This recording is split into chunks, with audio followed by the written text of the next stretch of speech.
We are coming on the air with the top two presidential candidates duking it out for Michigan today, with Vice President Harris and former President Trump making their pitch right now to voters in that battleground state. We're live with the message that she gave exclusively to our own Peter Alexander. We're also live outside an Indiana courtroom for this long-awaited trial of a man accused of killing two teenage girls. The crime unsolved for 7 years. New details we're getting from behind closed doors there. Then out, a near miss between an American Airlines jet and a small plane. How it played out in air traffic control and how it fits into this bigger picture of problems for the FAA. Plus, all of Cuba in the dark right now. A nationwide blackout. Now adding to all the crises this country is facing. Our team on the ground in Havana on when the power might come back. And then are you ready for it, guys? Taylor Swift's return to the States happens tonight. How Democrats are trying to turn it into a campaign opportunity. That's later on in the show. Hey, everybody, I'm Yasmin in for Hallie tonight. And right now, both Vice President Harris and former President Donald Trump battling out in the great state of Michigan, vying for those crucial electoral votes. You see a live look here of that round table where Trump is going to speak in critical Oakland County, once a Republican stronghold that slipped away to Democrats. The vice president's going to be there later on tonight. You see her landing in Lansing, where she's going to speak later this hour after a rally in Grand Rapids. And our Peter Alexander got a one-on-one with the vice president as she left the stage, where he challenged her on how she plans to separate herself from President Biden now that he's given her the green light to do so. He's now given you that green light with his comments that you can carve your own path. So now that you have this ability to say that, to be on your own? Well, no, going forward, there is no question that I bring my own experiences and my own life experiences and Is there career. a policy that stands out to you in particular, either? Sure. I mean, my approach to what we need to do around Medicare covering home health care, born out of my experience of taking care of my mother. My priority on housing, one, because I know what it means, affordable housing and the ability to buy a home. Again, my own experience, my mother saved up, and not until I was a teenager was she able to do it. But also I know that for so many young people who I speak with around our country, the American dream is just really out of reach. So after that, the VP goes to Detroit tomorrow, where early in-person voting is starting. And by the way, speaking of early voting, people are fired up. You got battleground North Carolina, people learning the state has set a record for turnout on day one of early voting, and the numbers bear it out as well. Look at our latest NBC News poll. Voters in both parties just about even when it comes to high interest in this election. Democrats closing that gap with a bit of a catch that we're going to get to in just 1 second. We want to start, though, with Kelly O'Donnell live on the campaign trail for us in Oakland County, Michigan. Kelly, as always, it's good to talk to you. We heard from the vice president there. This is a question that she has been asked a lot, on how she's going to distinguish herself from President Biden. It is a tough line for her to walk. What more is she saying to make clear she is not going to be a total continuation of a Biden presidency? Well, Yasmin, what I think stands out about her interaction with our colleague Peter is that she really very pointedly said, in essence, it's the loyalty issue, that any vice president must be not critical of a president, especially when they are working together. They are still in office. There's only one president at a time. So voters can look at that and see if the loyalty piece is something that resonates with them. And then she draws the line and says, but going forward, I'll have different policy ideas. So she's been asked this in a number of ways, in part because there are many who believe that the country, in wanting to see a change at the top of the ticket, or the polling that affects current President Biden that is less favorable, they're looking for a change and want her to articulate that. Right. And she has said she's a different person. She's going to go forward differently. But today is the first time I have heard her clearly make the case that it is about loyalty in office. She is the vice president. She is working with him. But on matters going forward, she will talk about policy ideas. So the notion that she's going to criticize Joe Biden for what he has done is sort of a non-starter for the sitting vice president, but still trying to say to voters, these are different ideas I have going forward. And that's what voters will have to weigh and decide if that goes far enough for them. Yasmin? So both Harris and Trump campaigning in the state of Michigan. We're actually hearing from two sources now that Nikki Haley is in talks to join the former president on the campaign trail. He actually talked about that on Fox News this morning, even as he mentioned how badly he said, by the way, that he beat her. Let's take a listen to that moment, Kelly, and then we'll talk on the other side. Even in her own state, in South Carolina, where she was the governor, I beat her by a number that nobody ever heard, by 50 points or something. And then they say, oh, when is Nikki coming back in? Nikki is in. Nikki is helping us already. Here's the thing, though, Kelly. The vice president also thinks that she can actually win those kind of more moderate Republicans that supported Nikki Haley during the primary challenge that Trump, by the way, thinks that he really needs, specifically, by the way, in Arizona, where she's sending one of her closers, Kamala Harris, one of her biggest closers, by the way. Well, certainly former President Trump is right that Governor Nikki Haley has endorsed him and supports him. But Kamala Harris is looking for people who supported Nikki Haley. And those are the voters that she is trying to reach in places like this in Michigan, where their campaign believes, the Harris Walls campaign, in conversations I had just today, talking about how suburban women, Republican women, independent women, college-educated voters across the board, people who were drawn to Nikki Haley, who had a substantial number of votes during the Republican primary process. And it is true that Donald Trump beat her handily in the Republican primary, but those voters are still gettable in terms of what will their decision be. Some will go to Donald Trump.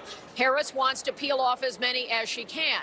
On the matter of the big closer, you're referring to former President Obama in Arizona today. He'll be on the trail again in the next week, going to some of these key battlegrounds, Arizona, Georgia, that kind of thing, bringing the sort of energy and his ability to sort of prosecute the case from his perspective on Donald Trump, his ability to talk to male voters and voters broadly, and to try to encourage support. So this is the time of the season when the big guns come out, and Barack Obama is certainly a part of that. Yasmin? Unbelievable how little time we have left until this election actually takes place. Kelly-O, thank you for being out there. Appreciate it.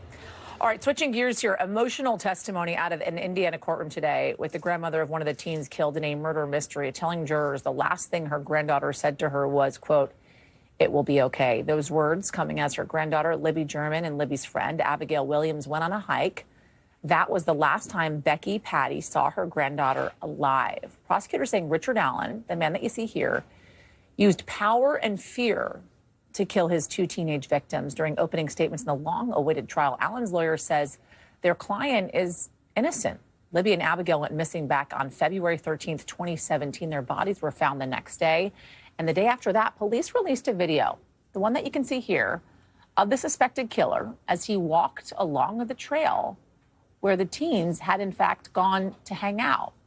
A week later, police released an audio clip found on Libby's phone of a male voice saying, "Guys, down the hill." It wasn't until 2022 that Allen was actually arrested. I want to bring in Maggie Vespa, who's got more on this for us. Maggie, good to talk to you. The judge in this case has actually banned cameras inside the courtroom. So tell us about what's been happening from what you know inside that courtroom and what we can expect going forward. Sure. So we have a press pool inside the courtroom, including producers from NBC News. So we've been trading notes when they get breaks. But you're right. The judge has kept a really tight lid on this case. No cameras in court, no electronics in court. So we're talking like handwritten notes. But basically, based on what we got as far as our debriefs from the morning, this has kind of been like a tale of two investigations. I want to show you kind of the key points that we heard from the prosecution versus the defense. And they really went head to head on a couple of key points. The prosecution saying, quote, "This trial is about three things: Bridge Guy, which was the nickname given to the guy in the video that you just played, a bullet, and the brutal murder of two girls."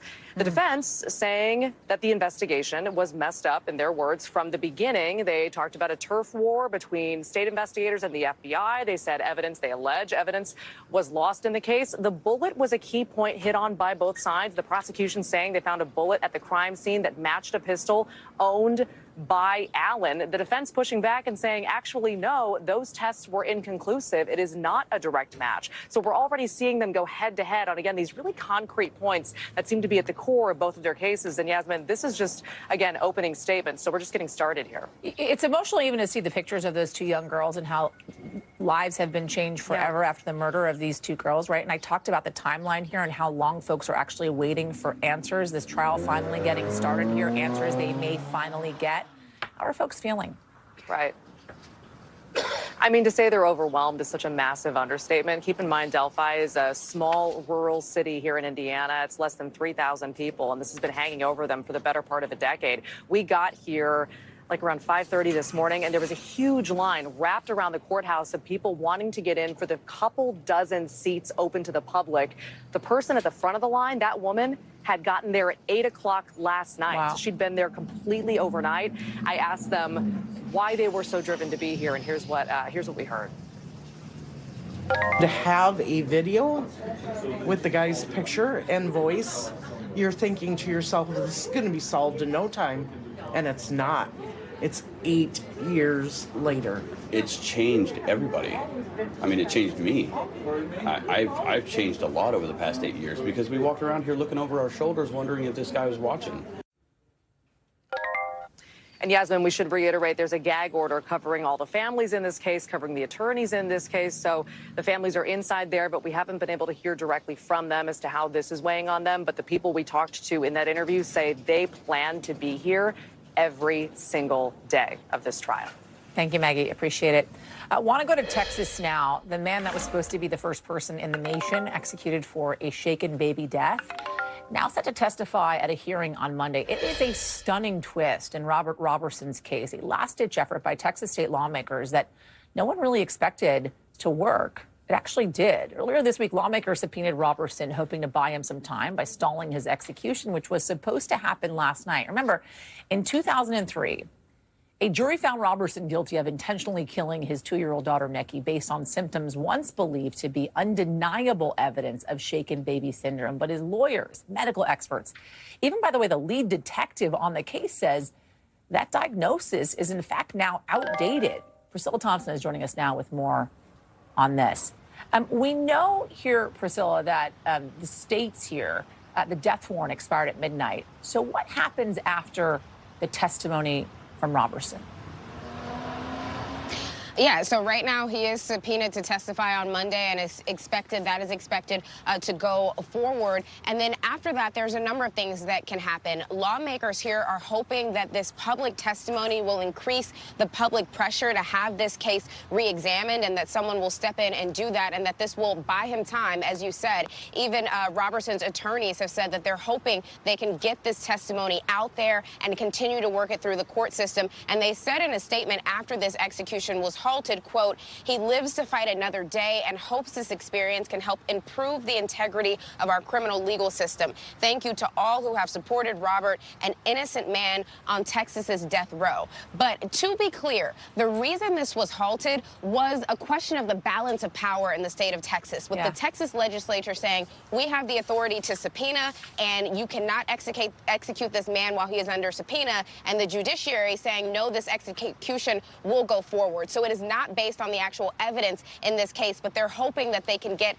that out there, and that this case can be re-examined before it's too late. Because as you mentioned, that death warrant did expire, but once he is no longer under subpoena, they could potentially re-administer that death warrant and reschedule that execution in the coming weeks. The efforts to halt this execution seem incredibly convoluted, and I imagine really rare as well, right? Lawmakers' involvement, the state Supreme Court now involvement as well. Walk us through that.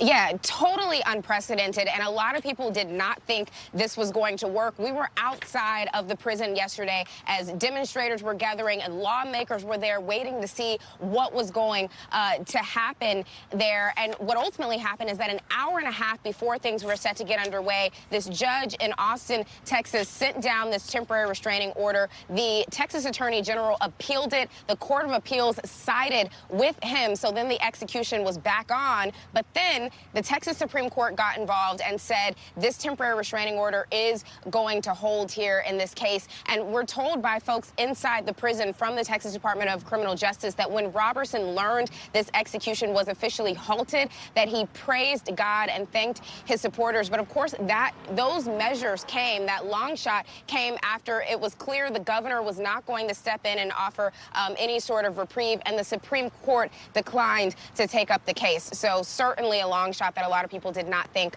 was going to work. Yasmin? Priscilla Thompson for us. Thank you, Priscilla. I appreciate it. We got another near-miss airplane situation. The FAA today saying an American Airlines 737 and a small Cessna plane had a super near-miss in the skies over Austin on Wednesday, according to flight tracking website Flight Radar 24.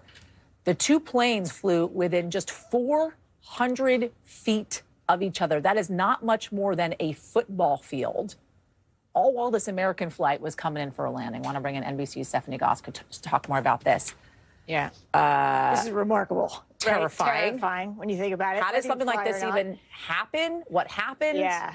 So this is an American Airlines flight that takes off from Chicago, and it's on its way to Austin. It's getting ready to land, and that's when the collision avoidance alarm in the American Airlines cockpit goes off because it comes within 400 feet of a Cessna 182. That is a tiny four-person prop plane. Jeez. The pilots inside the American Airlines plane pull up, but then that puts them too close to another plane, a small jet, a Cirrus SF-50. That jet is then told to pull to the right. Now, thankfully, there were no collisions, but an uncomfortably close call. Now, American Airlines released a statement about that pull-up done by the 737, calling it a safe and standard maneuver that its pilots are trained to execute when needed. Now, this incident could have been obviously a whole lot worse. Yeah.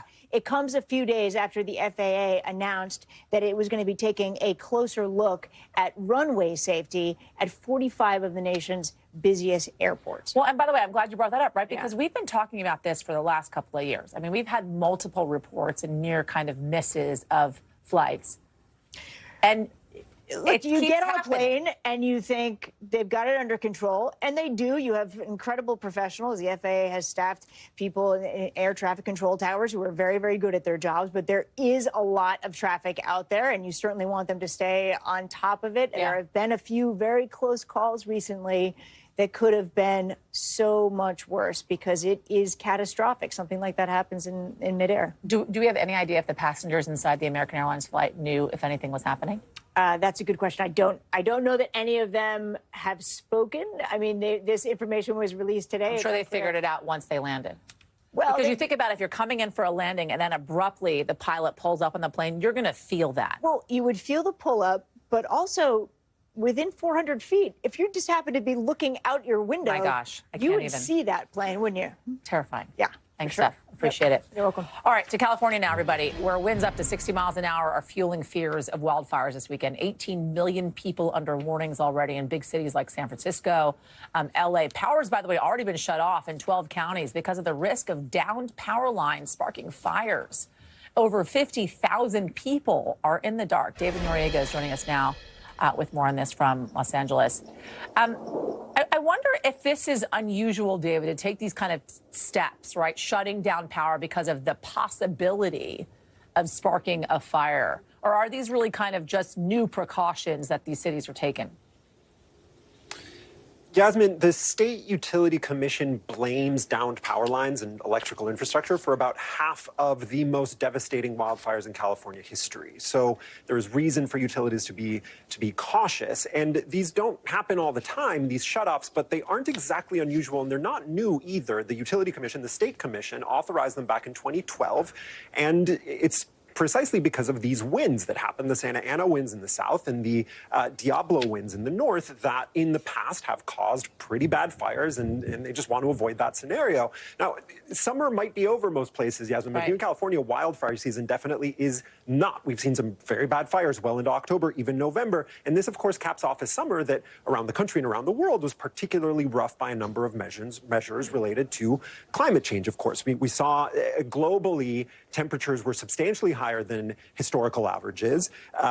In California, we saw the fourth largest wildfire in state history with the Park Fire. There, of course, have been devastating storms in the southeast, Milton, Helene, Beryl. In Phoenix, I've spent a lot of time in Phoenix this summer, so I can attest to this. There are 120 days more than 100 degrees this summer alone, Yasmin. So the last thing we need is a major wildfire in California threatening population centers. I'm glad you kind of brought up the extended wildfire season, especially as the temperatures continue to remain pretty hot and you have now these 60-mile-an-hour winds, right? Give me the status of these wildfires that are continuing to kind of burn, to simmer around the state.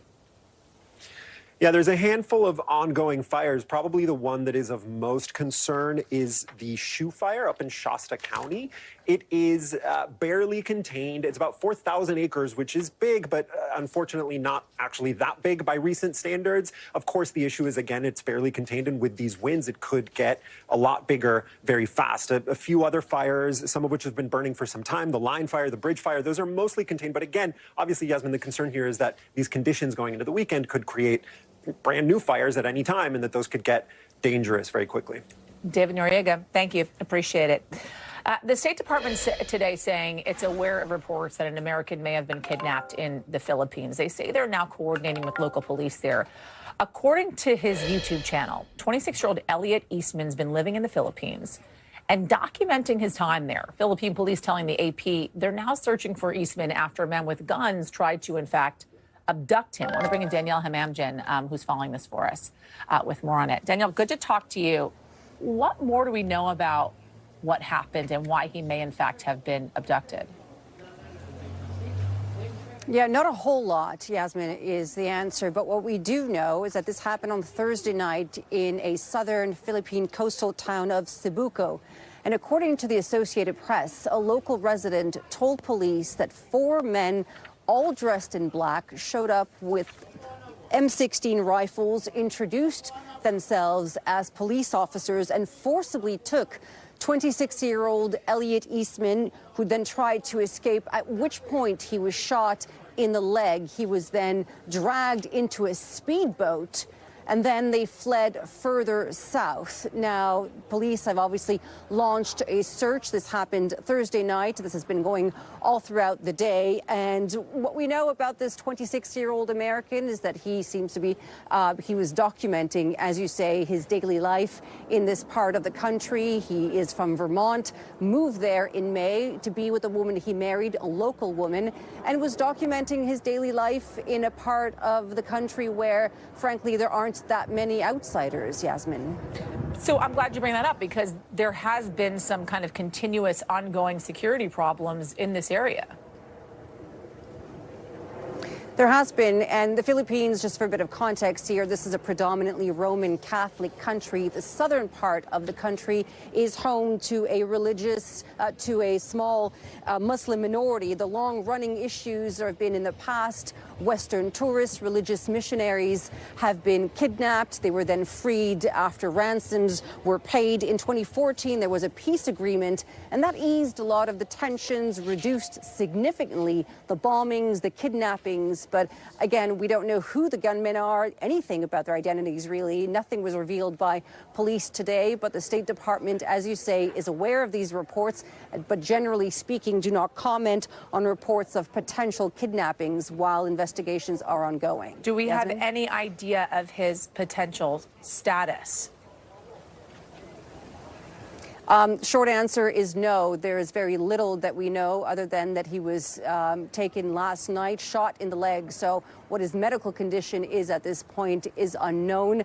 Again, dragged into a speedboat. They fled further south, and local authorities have obviously contacted other authorities within the country to try to find this 26-year-old American. Danielle Hamamdjian, thank you. Appreciate it. In the last couple of hours, a federal judge unsealing the document that lays out the special counsel's evidence saying that former President Trump should not be immune from charges in his January 6th investigation. The former president fought hard to keep all of this under seal, right, claiming election interference. But the judge is siding with Jack Smith, saying keeping it hidden might actually have these bigger political implications. So our team's sorting the nearly 1,900 pages of new documents into 3 separate buckets. First, you have the material from the special counsel that they've used in past filings. Secondly, is the material obtained and released by the January 6th committee. And then third, the public information like the former president's tweets. Ken Delanian's part of that team that read through all of this. Ken, walk us through what they're saying here. Yasmin, this filing, this appendix was absolutely enormous, nearly 1,900 pages, as you said, so large that it temporarily bogged down the federal website that allows the public to access court records. But at the end of the day, the vast majority of it was redacted. whole pages were blanked out. So all the sensitive information, grand jury testimony, FBI interviews, names of witnesses, records obtained under grand jury subpoena, that was all deemed by the special counsel and the judge too sensitive to make public at this stage. And that material normally does not become public in a criminal investigation. So what we were left with was mainly material that had already been in the public record, including, for example, excerpts of Mike Pence's book and memos written by people like John Eastman describing the plot to keep Donald Trump in power and the plan to have Vice President Mike Pence declare the election up in the air on January 6th and throw it to the House of Representatives. Of course, he decided not to do that, but essentially what we learned today doesn't really further our understanding of this case against Donald Trump. So what's next is a series of hearings, some litigation on this question of what evidence properly can come into this case under the Supreme Court's immunity ruling. That's what's going on in this case right now. That will happen after the election. So what that really means is the next big day in this case is Election Day. Because if Donald Trump wins the election, when he takes office, he can fire Jack Smith and have his Justice Department make this case go away. Now, if he loses, there will still be many months of litigation on the question of how this case shapes up under the Supreme Court's immunity ruling, and it's very likely that this case will end up back before the Supreme Court on the details of those questions. So that means Donald Trump wouldn't go to trial if he loses for many, many months yet. But if he loses, this case remains a significant legal threat and could even cost him his freedom. Yasmin? All right, Ken delineating for us. Thank you, Ken. Appreciate it. Want to go to Cuba now in the midst of a nationwide blackout after one of the island's major power plants failed, shutting down the electrical grid and leaving the entire island of 10 million people in the dark. The government closed schools, non-essential businesses in this last-ditch effort to release pressure on the system and keep the lights on, but it wasn't enough.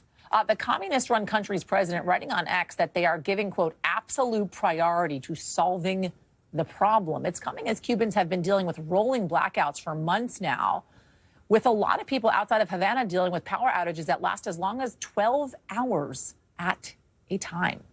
All right, when we come back, an ex-NFL star facing new charges for the kind of drive you wouldn't want to see on the field, and the stunning rescue of a teen who spent half a day clinging to a kayak.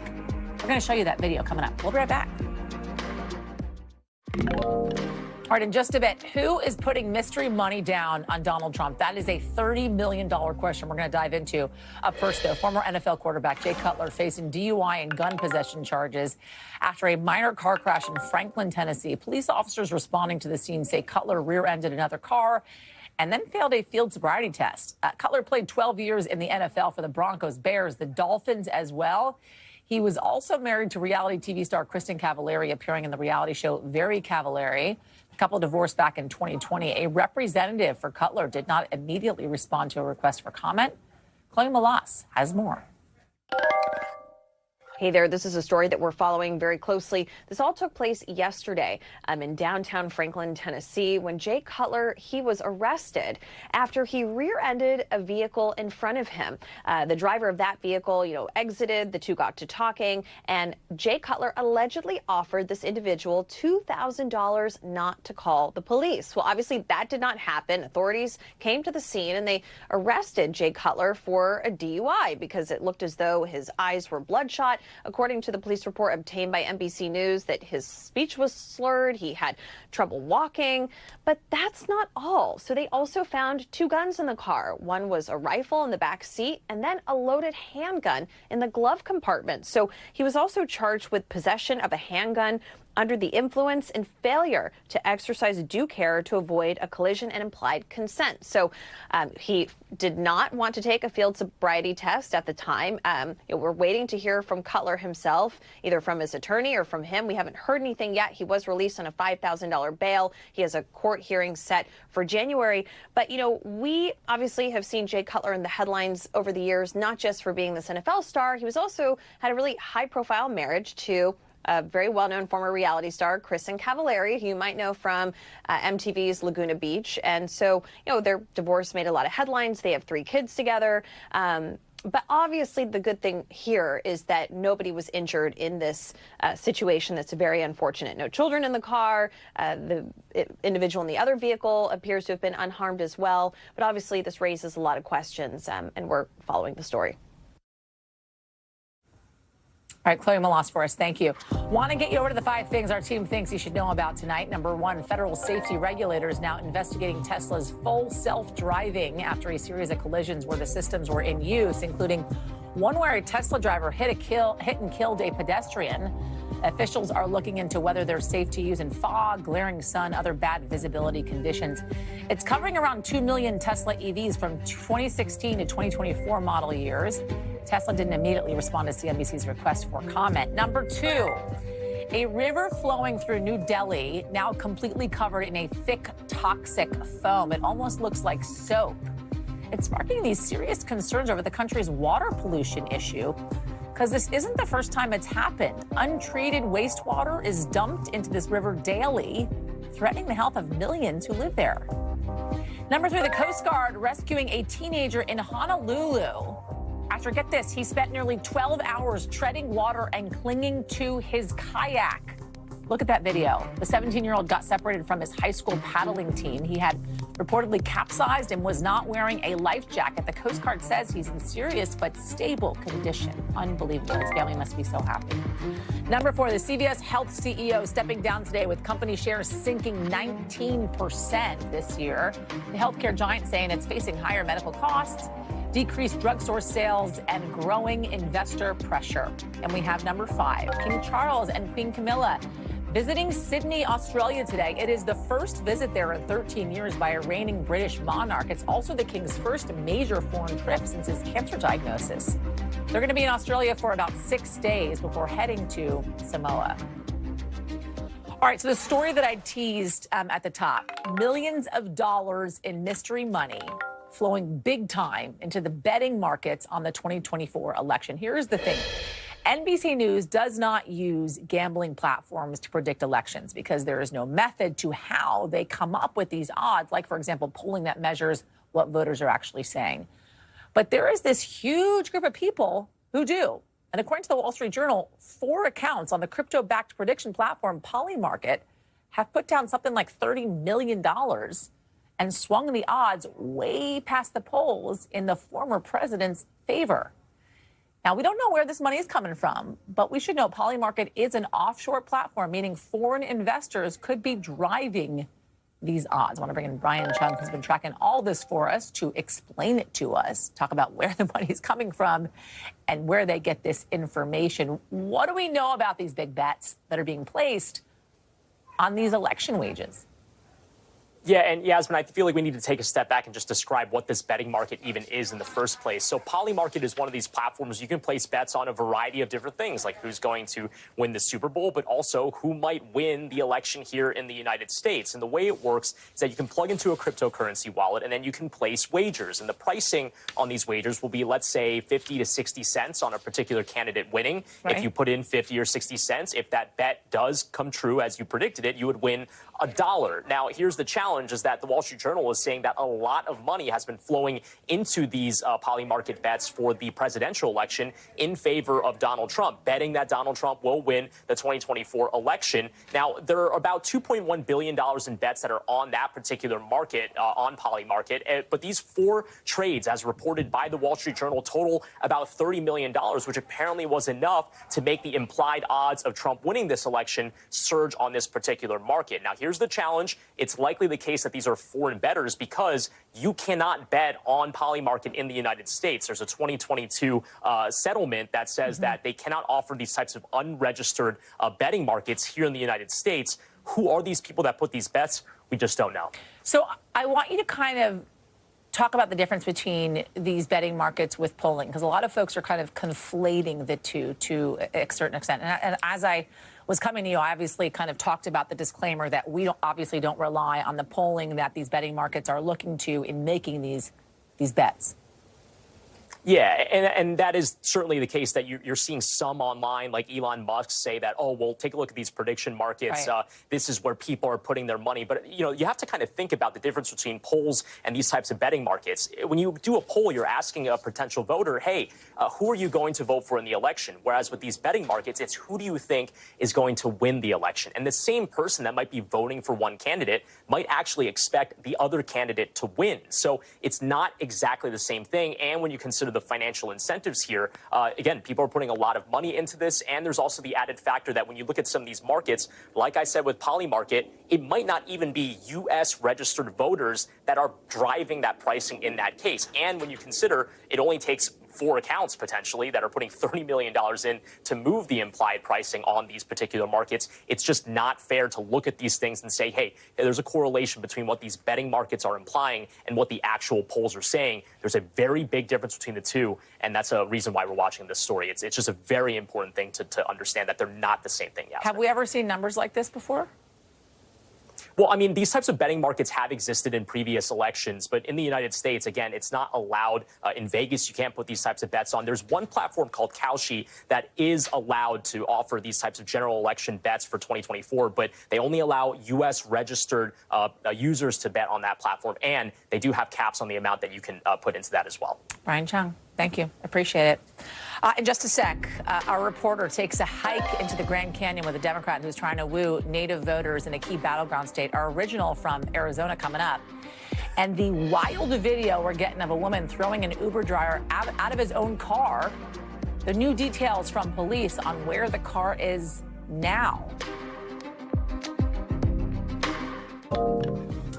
All right, why donations are dropping big time from Harvard. That's in the local. Up first, though, to tonight's original with in-depth reporting on a topic that we've been watching. And tonight we head out west to Arizona, where razor-thin election results in 2020 and 2022 has Senate candidates battling for a crucial voting bloc, Native-American voters. Democratic candidate Ruben Gallego has now visited 20 of the 22, federally registered tribes in the state.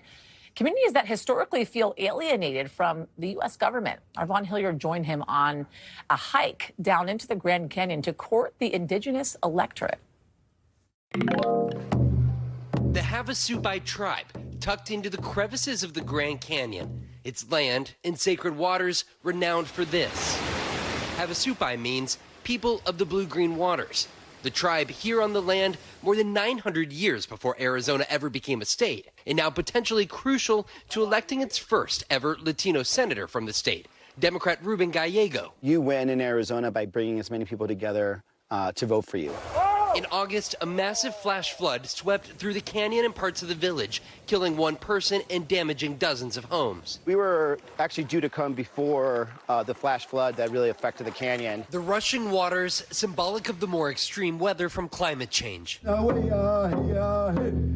have a diamond in the rough of the United States of America.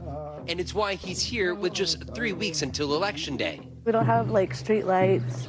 We only have trail. We only walk from and to the store and back home in our village.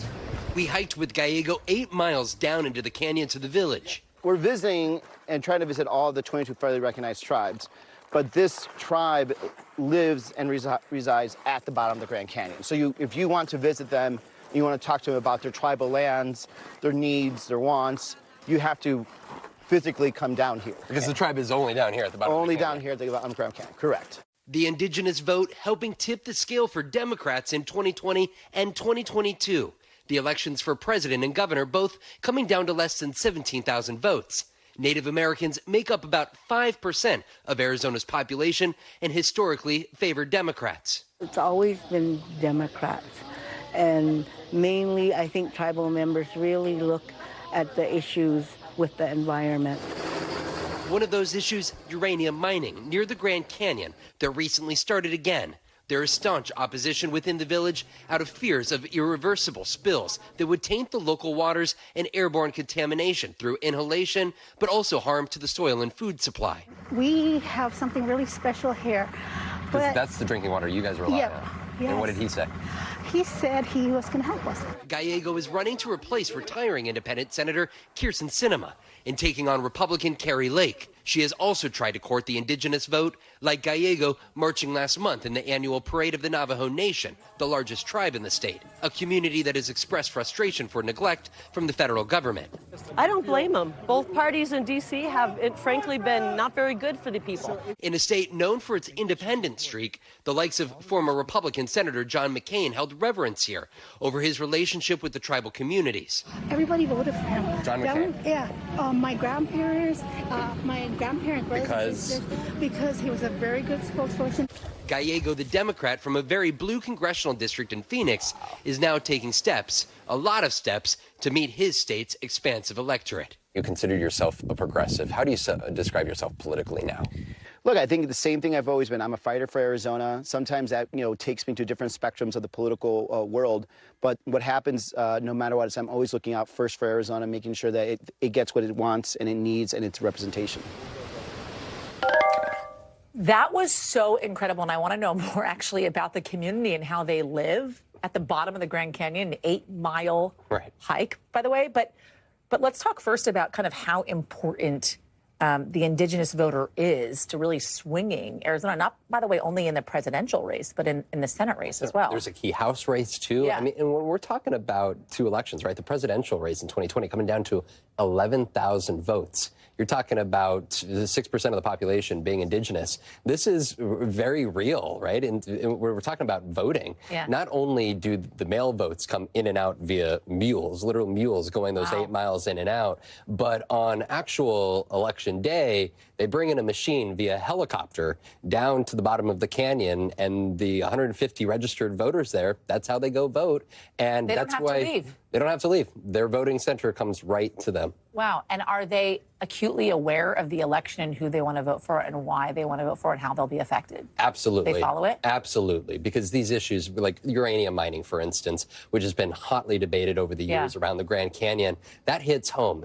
And in any scenario of a spill or the contamination, that affects their water supply, their soil supply. They are living off the land as they have for more than 1,000 years. And so these issues that these federal representatives are looking out over and voting on, they are acutely aware of how those members are going about their votes and how they're representing them. How are the legs feeling after your 8-mile hike? The calves are just getting over it.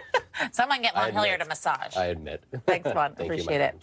All right, NBC covers hundreds of stories each day, and because it's tough to read, to watch, or listen to all of them, our bureau teams have done it for you. This is what they tell us is going down in their regions in a segment that we call The Local. Out of our Southern Bureau, police in South Carolina say one inmate is now in custody after escaping from a detention center earlier this week. They're still searching for 3 others who also escaped. Police saying if you see them, call 911 immediately. From our Northeast Bureau, Harvard University reporting, a nearly 15% drop in donations this year. That's about a $150 million decline, according to the school newspaper. It's coming as a lot of wealthy donors cut ties with the university over its response to anti-Semitism on campus. Harvard has not responded to our request for comment. From our Northeast Bureau, a wild video out of New York showing a woman throwing an Uber driver out of the car and then taking off in it. Police saying she forced her way in, punching the driver a lot of times and then biting him. The driver is expected to be okay, but says he doesn't know why she did it. Police say the woman abandoned the car and is now on the run. All right, coming up, we're going to take it back to Michigan. My conversation with a key voting bloc, Lebanese voters, their take on the vice president and the election ahead. We'll be right back.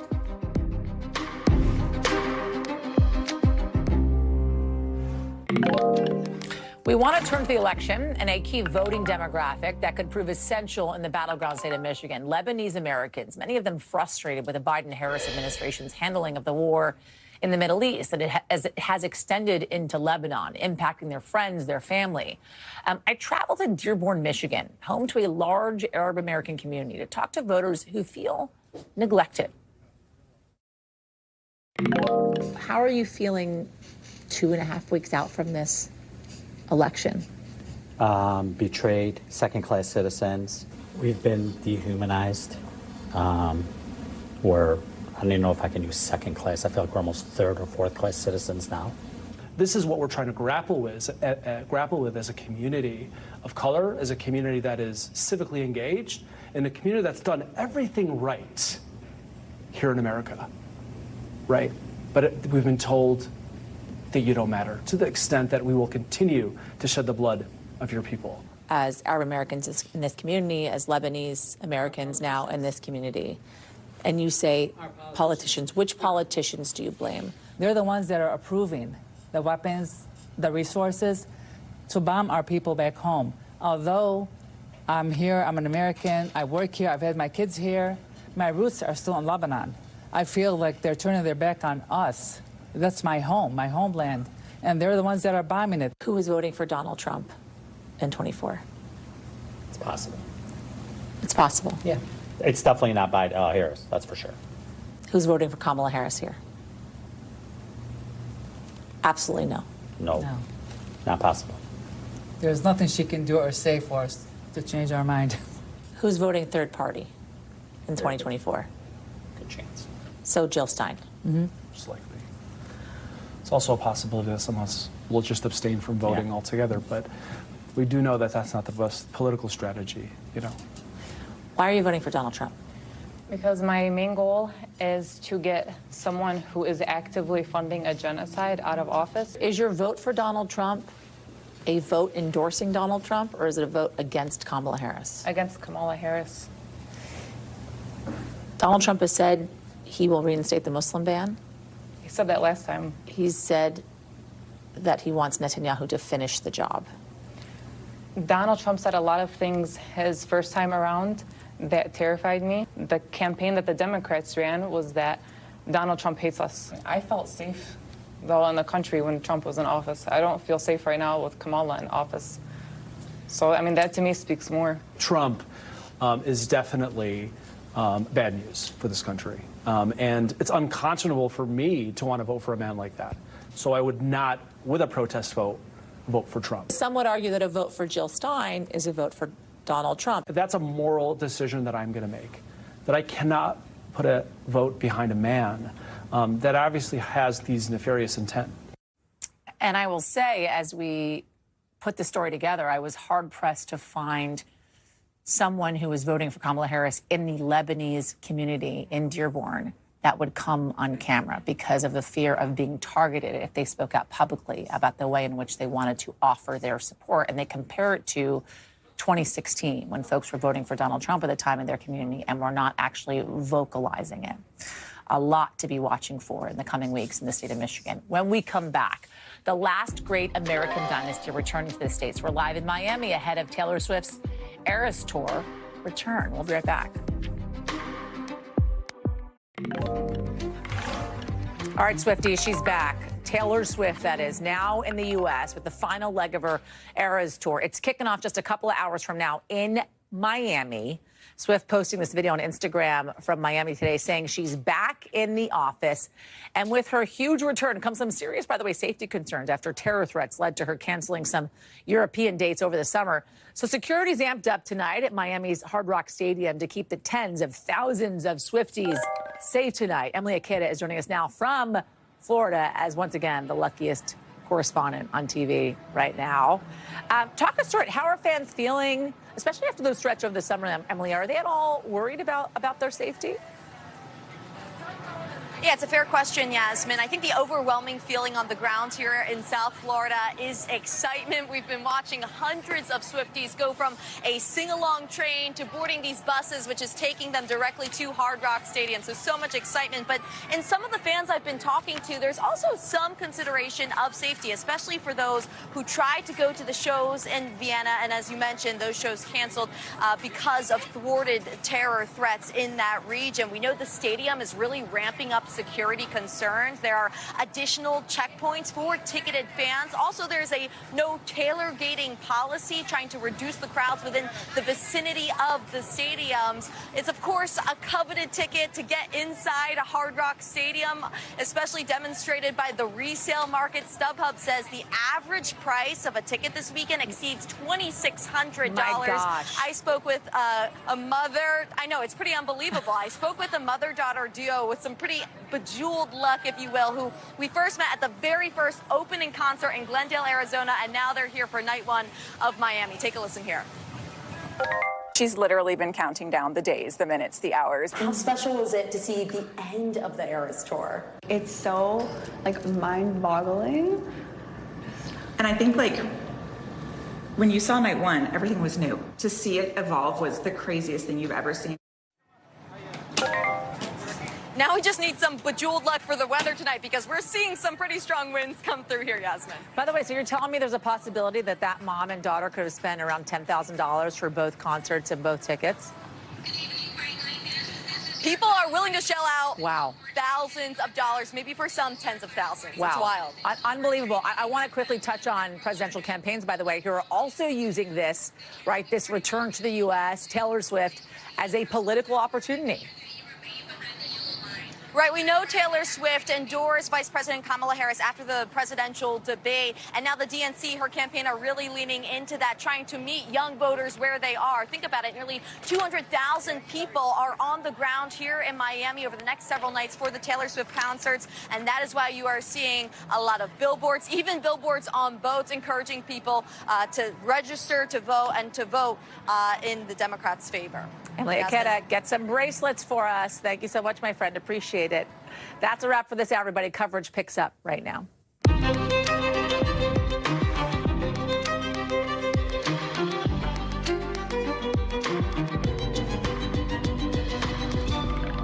All right, we're coming on the air with the top two presidential candidates duking it out for Michigan today, with Vice President Harris and former President Donald Trump making their pitch right now to voters in that battleground state. We're live with the message she gave exclusively to our own Peter Alexander.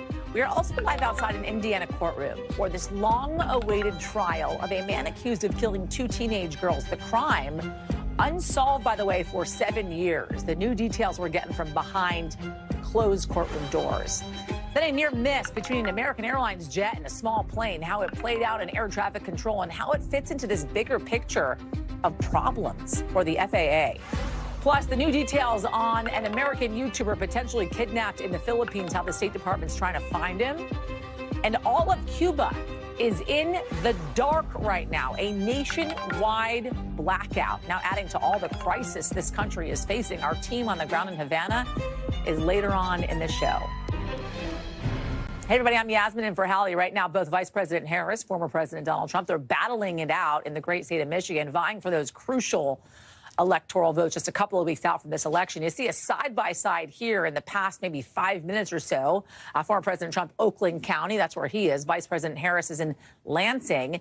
And then in the last couple of hours, our own Peter Alexander got a one-on-one with Vice President Harris as she left the stage, where he challenged her on how she plans to differentiate herself from President Biden now that he's given her the green light to do it.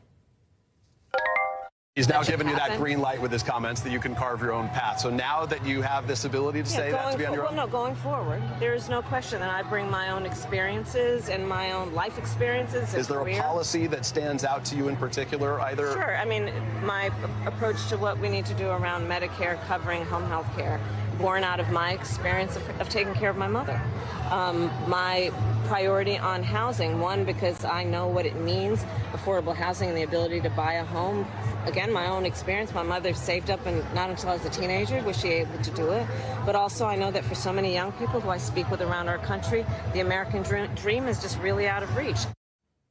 At this point, the trail is a marathon. The VP is going to Detroit tomorrow, where early in-person voting is actually beginning.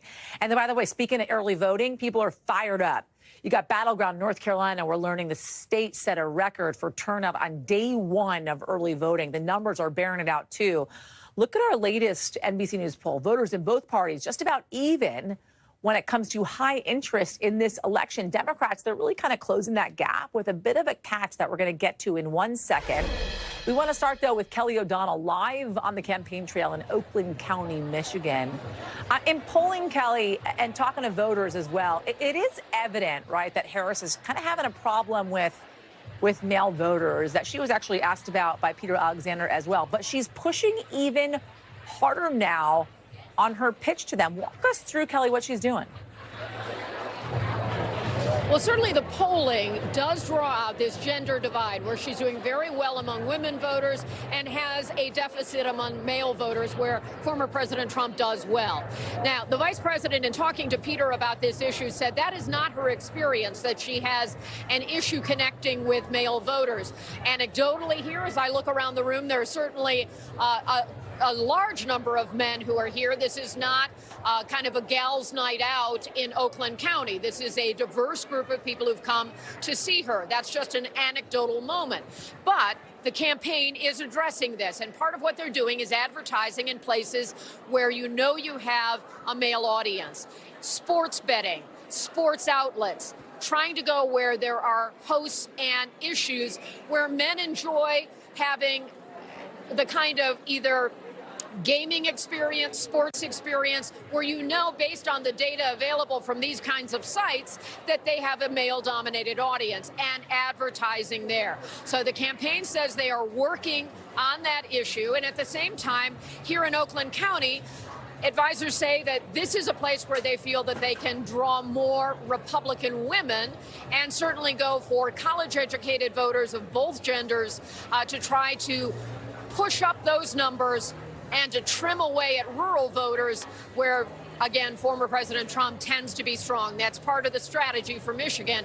And this is the last stop for the evening for Kamala Harris. She'll be here in a couple of hours. Yasmin? Yeah, so talking about Michigan, sticking with Michigan, it is evident how incredibly important it is to win Michigan in this election in just a couple of weeks' time, considering kind of the push that both candidates are making today, right?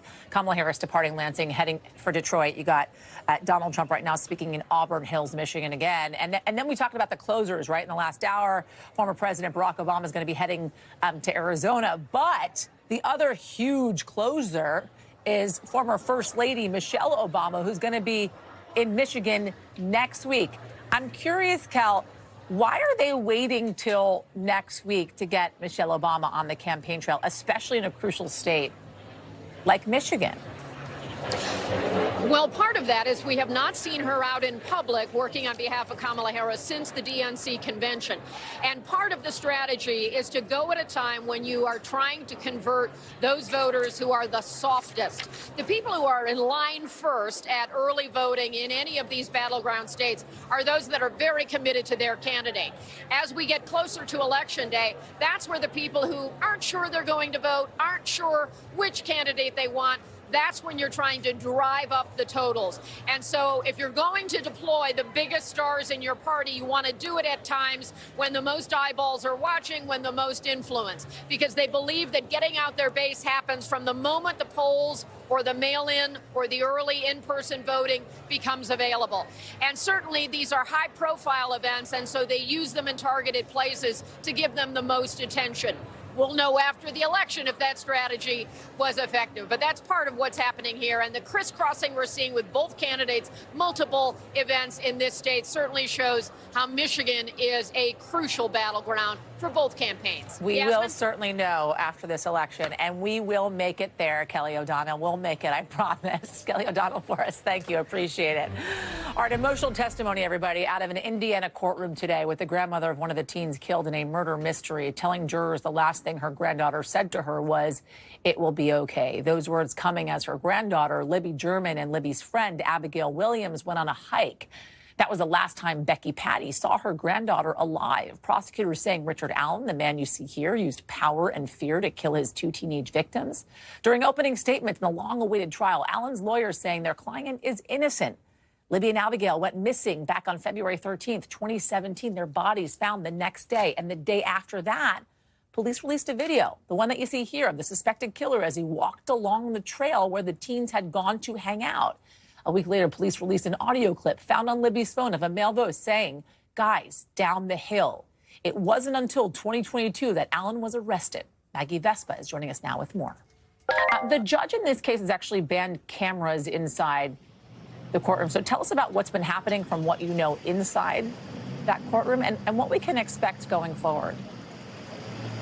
Sure. So we have a press pool inside the courtroom, including producers from NBC News. So we've been trading notes when they get breaks. But you're right. The judge has kept a really tight lid on this case. No cameras in court, no electronics in court. So we're talking like handwritten notes. But basically, based on what we got as far as our debriefs from the morning, this has kind of been like a tale of two investigations. I want to show you kind of the key points that we heard from the prosecution versus the defense, and they really went head to head on a couple of key points. The prosecution saying, quote, "This trial is about three things: Bridge Guy, which was the nickname given to the guy in the video that you just played, a bullet, and the brutal murder of two girls."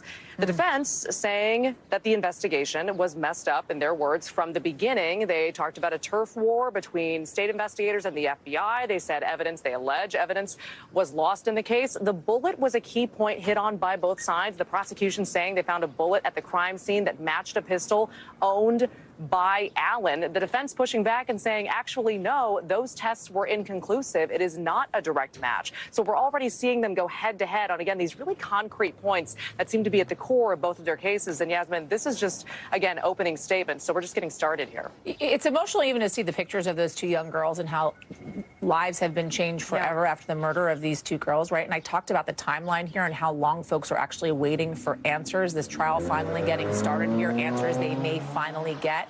How are folks feeling? Right. I mean, to say they're overwhelmed is such a massive understatement. Keep in mind, Delphi is a small rural city here in Indiana. It's less than 3,000 people, and this has been hanging over them for the better part of a decade. We got here like around 5:30 this morning, and there was a huge line wrapped around the courthouse of people wanting to get in for the couple dozen seats open to the public.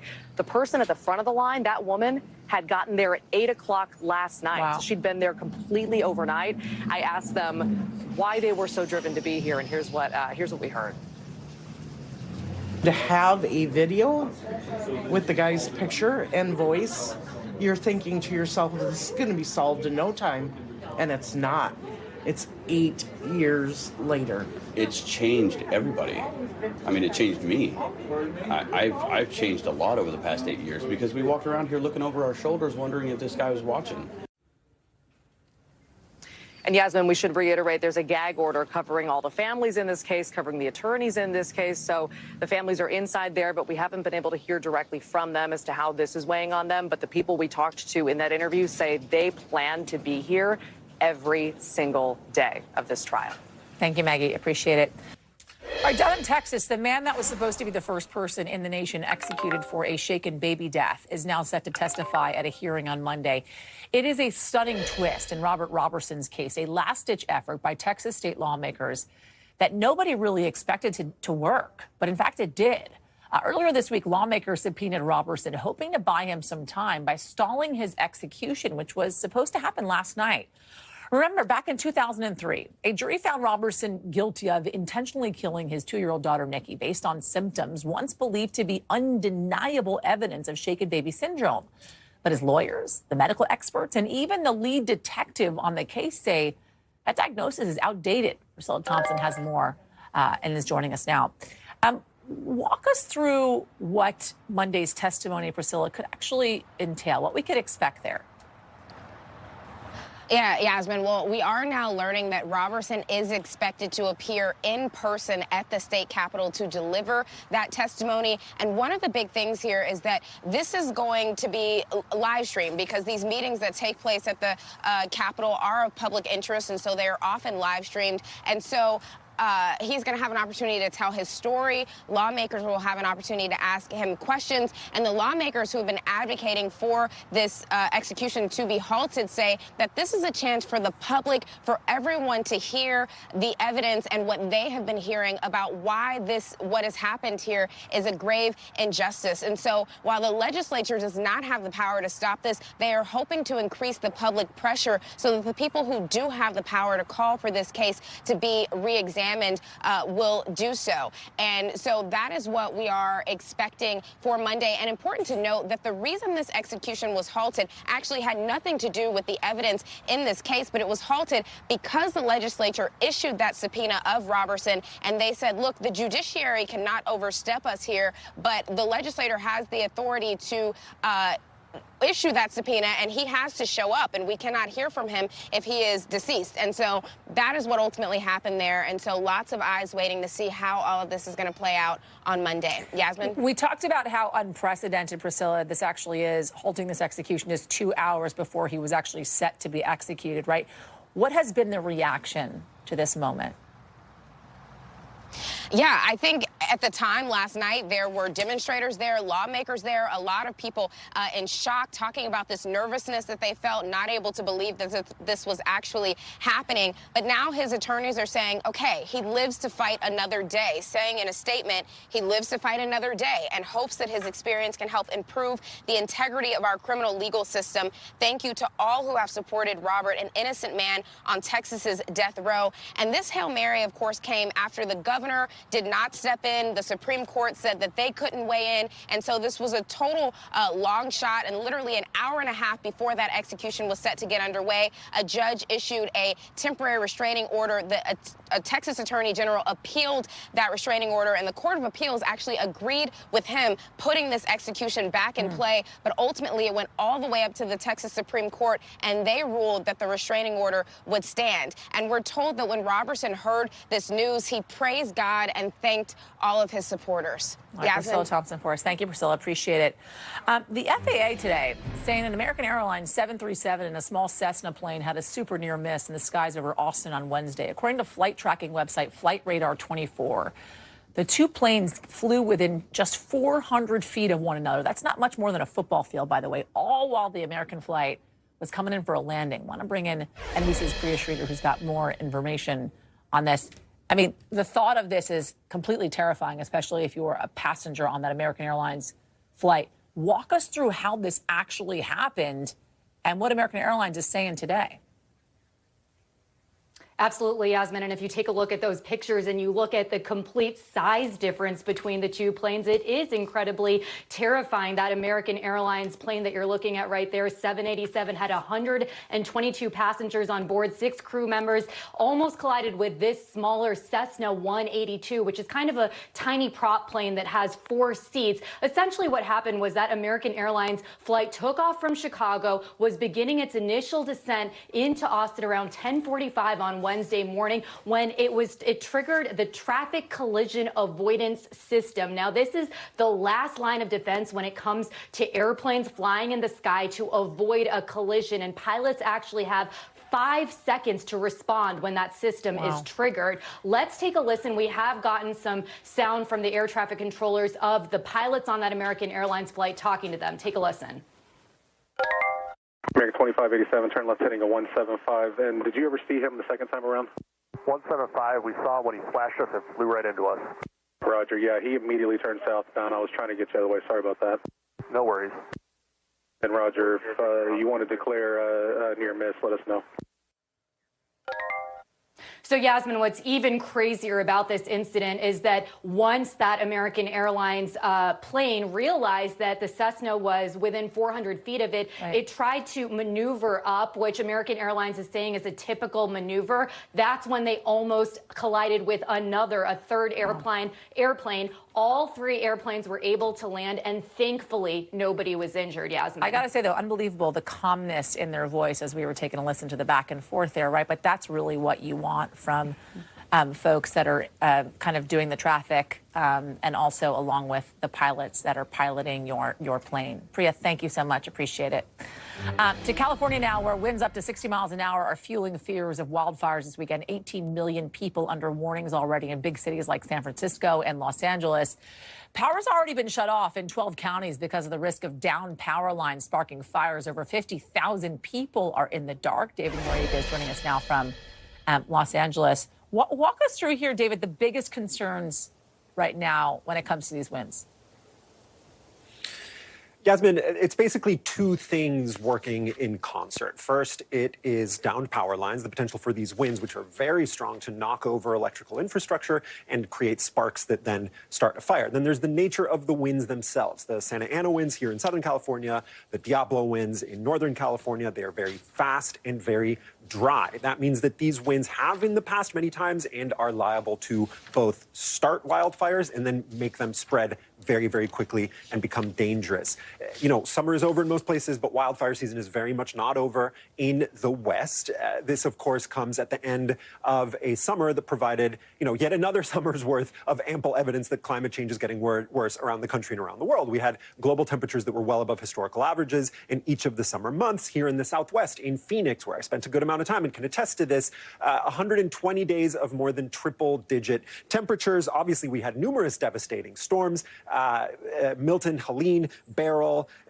Here in California, again, back to wildfire season, we had the 4th largest wildfire in California history. The State Utility Commission says that about half of the most devastating wildfires in California history have been started by downed power lines, by electrical infrastructure, which is why these utilities are being proactive with these, what they call public safety shutoffs. Now, there's also the issue of the fact that there are other fires already happening across California. Most of them are pretty well contained. There is one that's newer and barely contained and getting pretty big at about 4,000 acres now. That's the Shoe Fire up in Shasta County. Of course, the main concern here is that new fires could start at any moment, and they could very quickly become dangerous and threaten population centers. And that, is the last thing we need after a summer like this one out here in the West. Yasmin? All right, David Noriega for us. Thank you, David. Appreciate it.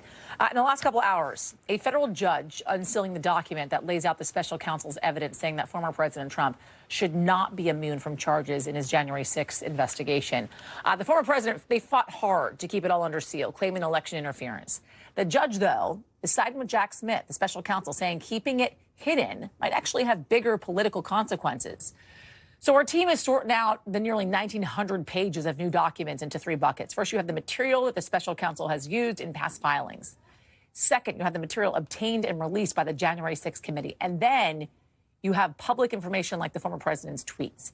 Ken Delanian's part of a team that read through all of it. Ken, what are we seeing?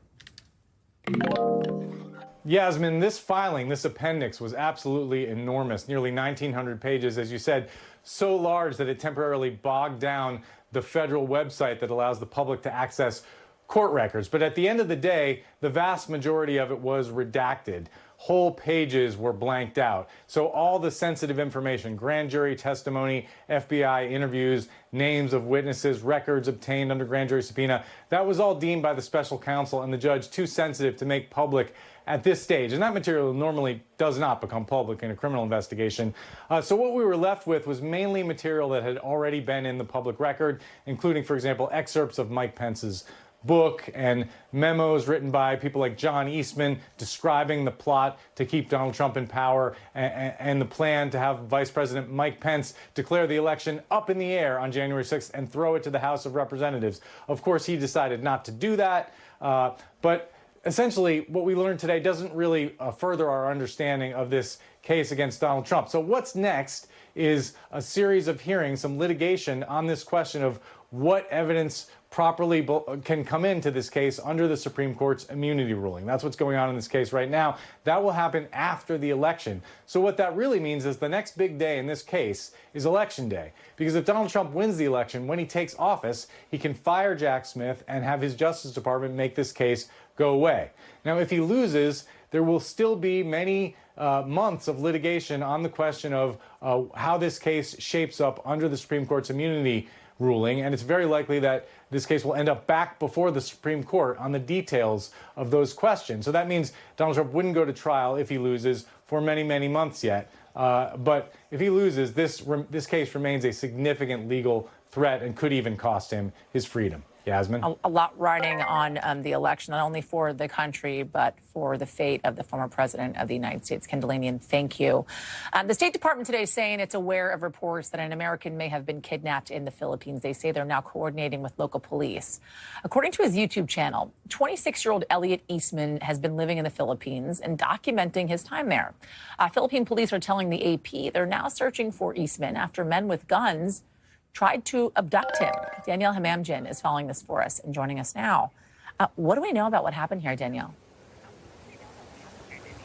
Well, according to the Associated Press, first of all, this happened last night on Thursday in the southern coastal town of Cebuco. According to the Associated Press, one resident reported to police seeing four men all dressed in black showing up with their M16 rifles, introducing themselves to Elliot Eastman as police officers. They then forcibly took him. Eastman at this point tries to escape. He's shot in the leg, and then he's dragged into a speedboat, and then they escape, heading further south. A search is now underway. We understand that Eastman moved from Vermont back in May to this part of the Philippines. He married a local woman there, and he'd been documenting his daily life in a part of the country that frankly doesn't see many foreigners. And part of that reason is because it's a part of the country where there have been long-running security issues. Now, the Philippines is a predominantly Roman Catholic country. The southern part of the country is a Muslim minority. Now, in the past, Western tourists tourists, religious missionaries have been abducted. They were freed after ransoms were paid. In 2014, there was a peace agreement, which meant that tensions eased. The number of bombings and kidnappings significantly reduced. Now, police have not said anything about the gunmen. We don't know their identities. They've not released any information so far. But again, according to the U.S. State Department, they are aware of the reports. But as a general rule, Yasmin, they do not comment on potential kidnappings while the investigation is still underway. Do we know the last time Eastman actually posted to his YouTube channel? Not that I'm aware, but he's been posting quite regularly on his YouTube channel, again, documenting his daily life in a place that's quite scenic, in a place that, as I say, doesn't see many foreigners for the reasons I mentioned, because there have been so many incidents in the past. All right, Danielle Hamamdin for us. Thank you, Danielle. Appreciate it. Want to go to Cuba now. In the midst of a nationwide blackout after one of the island's major power plants failed, shutting down the electrical grid and leaving the entire island of 10 million people in the dark. The government closed schools, non-essential businesses in this last-ditch effort to release pressure on the system and keep the lights on. But it didn't work. It wasn't enough. It's coming as Cubans are already suffering from shortages of food, fuel, water, medicine as well. Ed Augustin has more from Cuba. I'm coming to you from the Vedada district of downtown Havana. Behind me, a famous theatre, and in front of me, it's just about to come into view as soon as I pass this bush, hey presto, we have a school. Both of them today in Cuba closed, not just here in Havana, but across the nation. Not a single school opened up today, not a single theatre or cinema. Why? The country is going through an almost unprecedented electricity crisis. Cuban Prime Minister Manuel Marrero yesterday, in an emergency address, addressed the nation, saying that power cuts, power outages are going to get worse. They simply, he said, don't have enough money to import all the petrol they need to keep the lights on. And what they're going to have to do, he said, is take measures to reduce consumption. That includes paralyzing, his words, parts of the economy, and turning off non-vital services was the phrase he used, in order to reduce consumption. Across Cuba today, all schools closed to save electricity, all theatres, cinemas also closed, and that will last until at least next week. And then this morning, out of the blue, things went from bad to worse. The main power plant in the whole country, which hasn't received enough maintenance over recent decades, broke down. And that triggered a nationwide power cut. The approximately 10 million people in Cuba, almost all of them, right now, are without power. The Cuban president, Miguel Díaz-Canel, says they're working on it, and it's the absolute priority to get it back online. But people here are worried that the rolling power cuts that they've been used to for the last few years, that in Havana can last upwards of 4 hours, that in other parts of the country can last upwards sometimes of 18 hours, are about to get even worse. Back to you. All right, thanks to Ed Augustin for that report. In just a bit, why the feds have some huge questions about Tesla's new self-driving software. Then, how a river in India filled up with this toxic foam. Why no one's going to drink from that anytime soon. We'll be right back.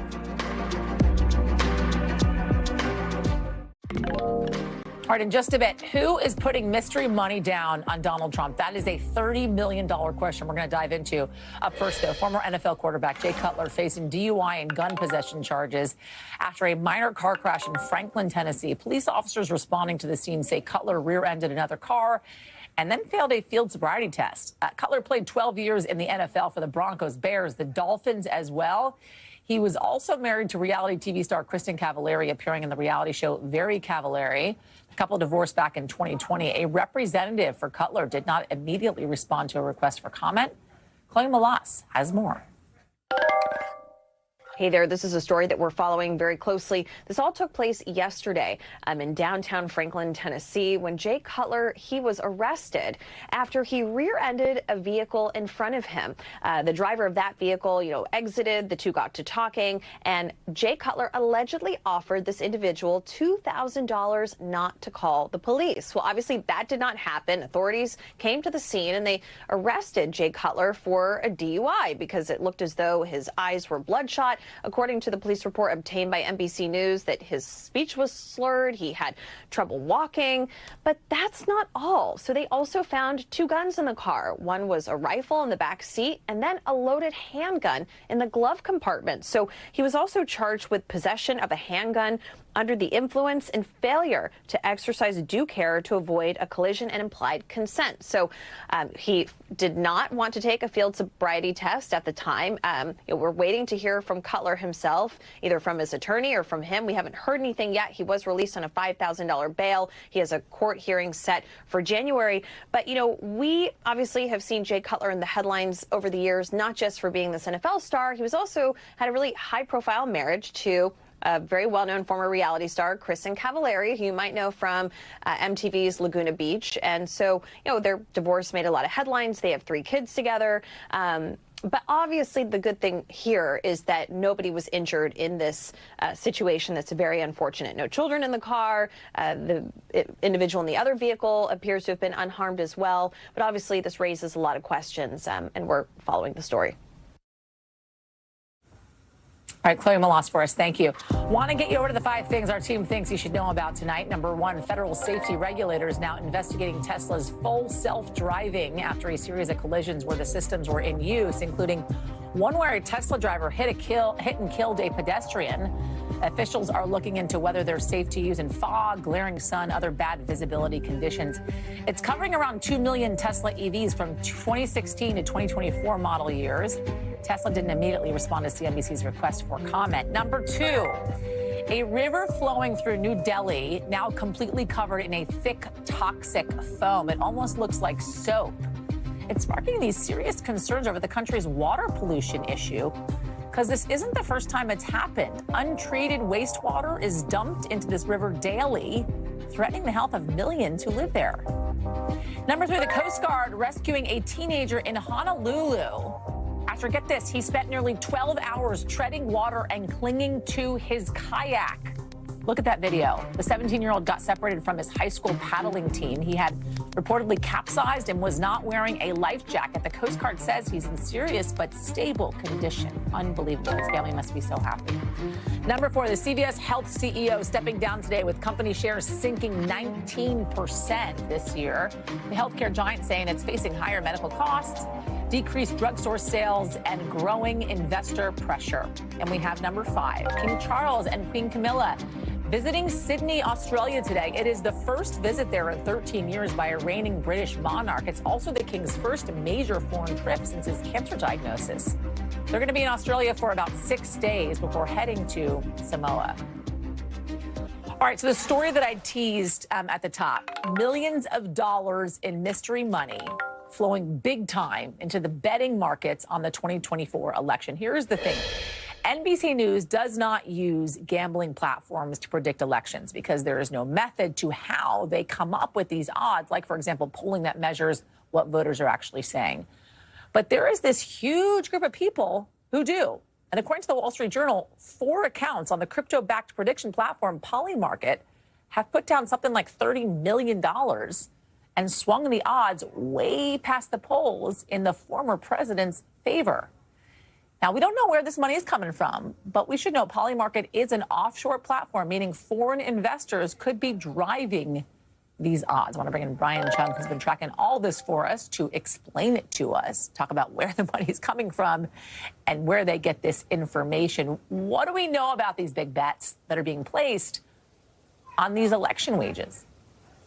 Yeah, and Yasmin, I feel like we need to take a step back and just describe what this betting market even is in the first place. So Polymarket is one of these platforms you can place bets on a variety of different things, like who's going to win the Super Bowl, but also who might win the election here in the United States. And the way it works is that you can plug into a cryptocurrency wallet and then you can place wagers. And the pricing on these wagers will be, let's say, 50 to 60 cents on a particular candidate winning. Right. If you put in 50 or 60 cents, if that bet does come true as you predicted it, you would win $1. Now, here's the challenge. challenge is that the Wall Street Journal is saying that a lot of money has been flowing into these poly market bets for the presidential election in favor of Donald Trump, betting that Donald Trump will win the 2024 election. Now, there are about $2.1 billion in bets that are on that particular market, on poly market. But these 4 trades, as reported by the Wall Street Journal, total about $30 million, which apparently was enough to make the implied odds of Trump winning this election surge on this particular market. Now, here's the challenge. It's likely the case that these are foreign bettors because you cannot bet on poly market in the United States. There's a 2022 settlement that says that they cannot offer these types of unregistered betting markets here in the United States. Who are these people that put these bets? We just don't know. So I want you to kind of talk about the difference between these betting markets with polling, because a lot of folks are kind of conflating the two to a certain extent. And as I was coming to you, I obviously kind of talked about the disclaimer that we obviously don't rely on the polling that these betting markets are looking to in making these bets. Yeah, and that is certainly the case that you're seeing some online, like Elon Musk, say that, oh, well, take a look at these prediction markets. Right. This is where people are putting their money. But, you know, you have to kind of think about the difference between polls and these types of betting markets. When you do a poll, you're asking a potential voter, hey, who are you going to vote for in the election? Whereas with these betting markets, it's who do you think is going to win the election? And the same person that might be voting for one candidate might actually expect the other candidate to win. So it's not exactly the same thing. And when you consider the financial incentives here, again, people are putting a lot of money into this, and there's also the added factor that when you look at some of these markets, like I said with poly market, it might not even be U.S. registered voters that are driving that pricing in that case. And when you consider it only takes 4 accounts potentially that are putting $30 million in to move the implied pricing on these particular markets, it's just not fair to look at these things and say, hey, there's a correlation between what these betting markets are implying and what the actual polls are saying. There's a very big difference between the two, and that's a reason why we're watching this story. It's just a very important thing to understand that they're not the same thing. Yasmin. Have we ever seen numbers like this before? Well, I mean, these types of betting markets have existed in previous elections, but in the United States, again, it's not allowed. In Vegas, you can't put these types of bets on. There's one platform called Kalshi that is allowed to offer these types of general election bets for 2024, but they only allow U.S. registered users to bet on that platform, and they do have caps on the amount that you can put into that as well. Brian Chung, thank you. Appreciate it. In just a sec, our reporter takes a hike into the Grand Canyon with a Democrat who's trying to woo native voters in a key battleground state. Our original from Arizona coming up. And the wild video we're getting of a woman throwing an Uber driver out of his own car. The new details from police on where the car is now.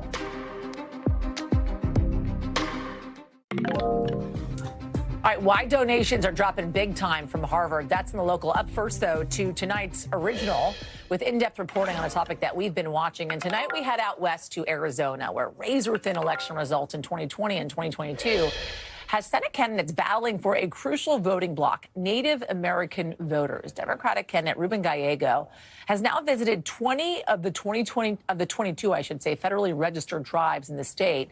Communities that historically feel alienated from the U.S. government. Our Vaughn Hilliard joined him on a hike down into the Grand Canyon to court the Indigenous electorate.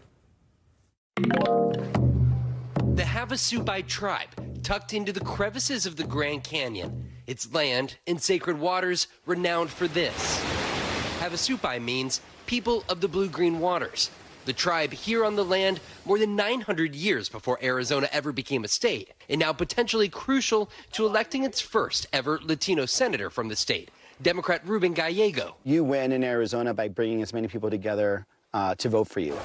In August, a massive flash flood swept through the canyon and parts of the village, killing one person and damaging dozens of homes. We were actually due to come before the flash flood that really affected the canyon. The rushing waters, symbolic of the more extreme weather from climate change. We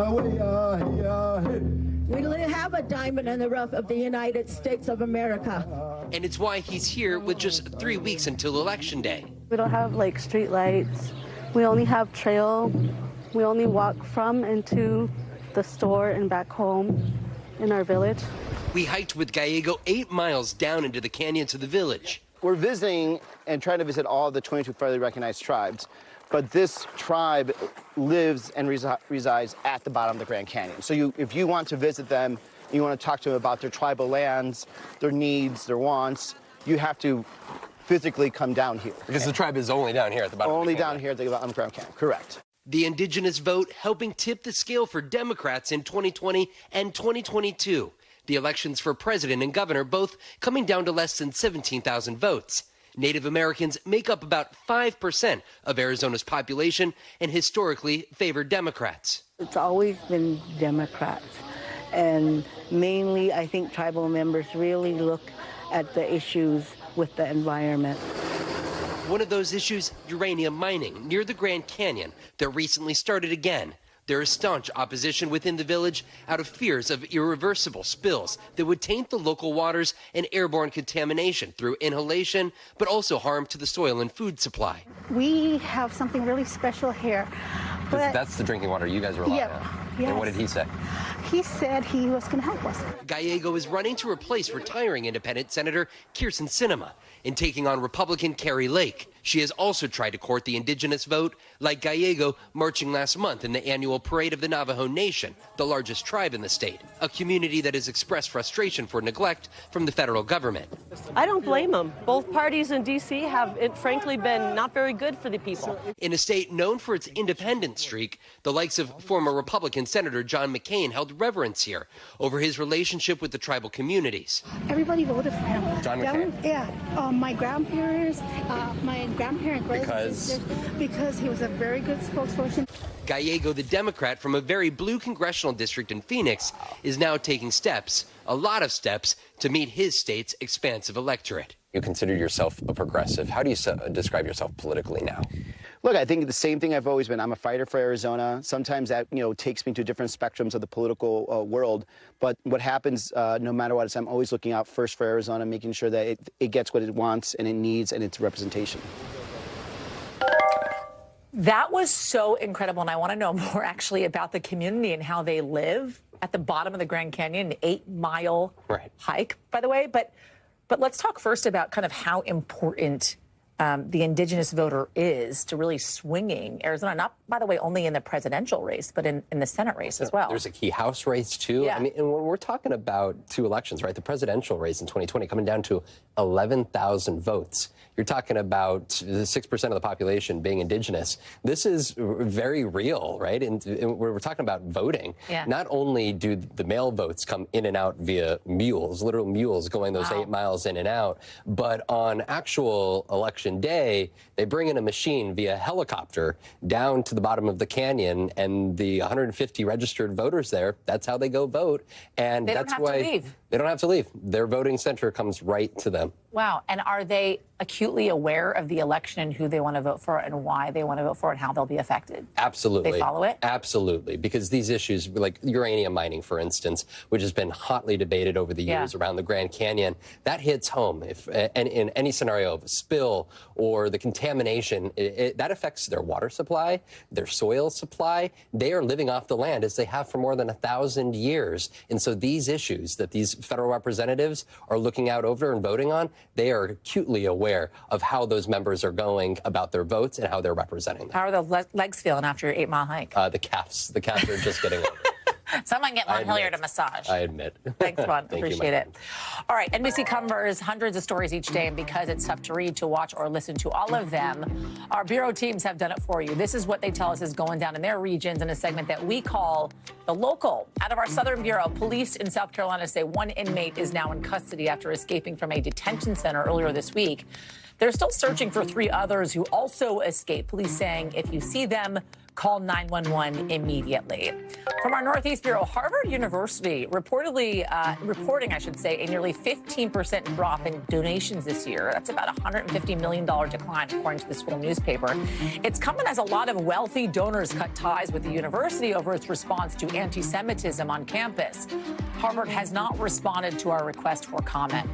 From our Northeast Bureau, a wild video out of New York showing a woman throwing an Uber driver out of the car and then taking off in it.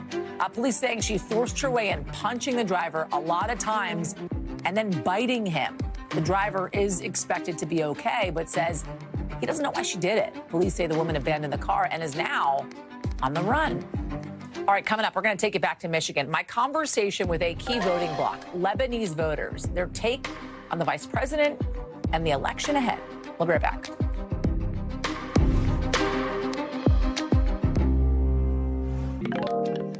We want to turn to the election and a key voting demographic that could prove essential in the battleground state of Michigan. Lebanese-Americans, many of them frustrated with the Biden-Harris administration's handling of the war in the Middle East, and as it has extended into Lebanon, impacting their friends, their family. I traveled to Dearborn, Michigan, home to a large Arab-American community, to talk to voters who feel neglected. How are you feeling 2.5 weeks out from this election? Betrayed, second-class citizens. We've been dehumanized. I don't even know if I can use second class. I feel like we're almost third or fourth class citizens now. This is what we're trying to grapple with as a community of color, as a community that is civically engaged, and a community that's done everything right here in America, right? But we've been told that you don't matter, to the extent that we will continue to shed the blood of your people. As Arab Americans in this community, as Lebanese Americans now in this community, and you say politicians, which politicians do you blame? They're the ones that are approving the weapons, the resources to bomb our people back home. Although I'm here, I'm an American, I work here, I've had my kids here, my roots are still in Lebanon. I feel like they're turning their back on us. That's my home, my homeland, and they're the ones that are bombing it. Who is voting for Donald Trump in 24? It's possible. It's possible. Yeah. It's definitely not Biden, Harris, that's for sure. Who's voting for Kamala Harris here? Absolutely no. No. Not possible. There's nothing she can do or say for us to change our mind. Who's voting third party in 2024? Good chance.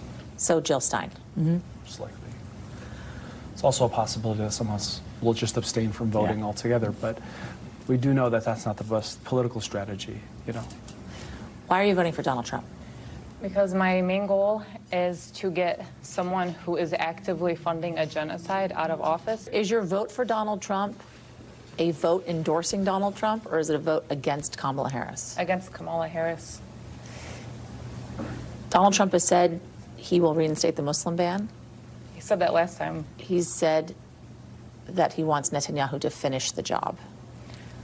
Donald Trump said a lot of things his first time around that terrified me. The campaign that the Democrats ran was that Donald Trump hates us. I felt safe, though, in the country when Trump was in office. I don't feel safe right now with Kamala in office.